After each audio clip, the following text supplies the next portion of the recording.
السلام علیکم ورحمۃ اللہ وبرکاتہ۔ ناظرین کرام، آج 10 نومبر سن 2024 ہے۔ بلڈوزر سے ڈرا کر عوام کی آواز کو دبایا نہیں جا سکتا، سپریم کورٹ۔ سڑک کو چوڑا کرنے کے لیے مکانات گرانے سے متعلق سپریم کورٹ کے حکم نامے کی کاپی منظر عام پر آ گئی۔ اپنے ایک آخری فیصلے میں chief justice D Y Chandrachud نے بلڈوزر انصاف پر سخت نکتہ چینی کی ہے۔ انہوں نے کہا ہے کہ گھروں کو گرانے کا خوف دکھا کر عوام کی آواز کو دبایا نہیں جا سکتا۔ نیوز پورٹل اے بی پی پر شائع خبر کے مطابق سن 2019 میں یو پی کے مہاراج گنج میں منوج ڈبڈیوال نامی شخص کا گھر بغیر اطلاع کے منہدم کر دیا گیا۔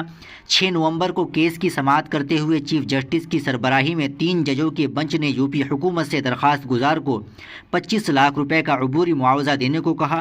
اس کے علاوہ ریاست کے چیف سیکریٹری سے بھی اس پورے معاملے کی محکمہ جاتی تحقیقات اور کارروائی کے لیے کہا گیا تھا۔ عدالت نے یہ بھی کہا کہ سڑک کی توسیع سے پہلے سروے کرایا جائے، جس میں یہ دیکھنا چاہیے کہ اس کی موجودہ چوڑائی کتنی ہے اور کتنی توسیع کی ضرورت ہے۔ جن کے گھر توسیع کے دائرے میں آ رہے ہیں ان کو نوٹس دیا جائے، ان کا موقف سننے کے بعد قواعد کے مطابق کارروائی کی جائے۔ چیف جسٹس کی سربراہی والے بنچ نے اس حکم کی کاپی تمام ریاستوں کو بھیجنے کی بھی ہدایت دی اور کہا کہ تمام ریاستوں کو سڑک کی توسیع سے پہلے مناسب طریقہ کار پر عمل کرنا چاہیے۔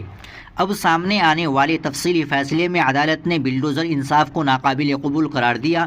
فیصلے میں کہا گیا ہے کہ بلڈوزر انصاف کو ہرگز قبول نہیں کیا جا سکتا۔ اگر اس کی اجازت دی گئی تو آرٹیکل 301 کے تحت دیا گیا آئینی حق بے معنی ہو جائے گا۔ سماعت کے دوران عدالت نے پایا کہ درخواست گزار کے گھر کا بہت کم حصہ سڑک کے حدود میں ہے، لیکن ان کے ساتھ ذاتی رنجش کی وجہ سے انتظامیہ کے کچھ اہلکاروں نے پورا گھر گرا دیا۔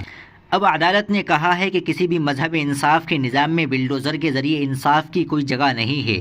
یہ بہت خطرناک ہوگا کہ سرکاری اہلکاروں کو لوگوں کے گھروں کو بلا روک ٹوک کے گرانے کی اجازت دی جائے۔ عدالت نے مزید لکھا کہ املاک کے انہدام کا خوف دکھا کر عوام کی آواز کو دبایا نہیں جا سکتا۔ گھر ہر شخص کی بنیادی ضرورت ہے، اسے غیر قانونی طور پر نہیں چھینا جانا چاہیے۔ سرکاری املاک پر ناجائز قبضہ یا تجاوزات کی اجازت نہیں دیتے، لیکن قانون کے دائرے میں رہتے ہوئے کارروائی کی جائے۔ ناظرین کرام، آپ اس خبر سے متعلق کیا کہنا چاہیں گے؟ کمنٹ باکس میں ضرور بتا دیں۔ ویڈیو کو لائک اور شیئر ضرور کر دیں، چینل کو بھی سبسکرائب کر لیں۔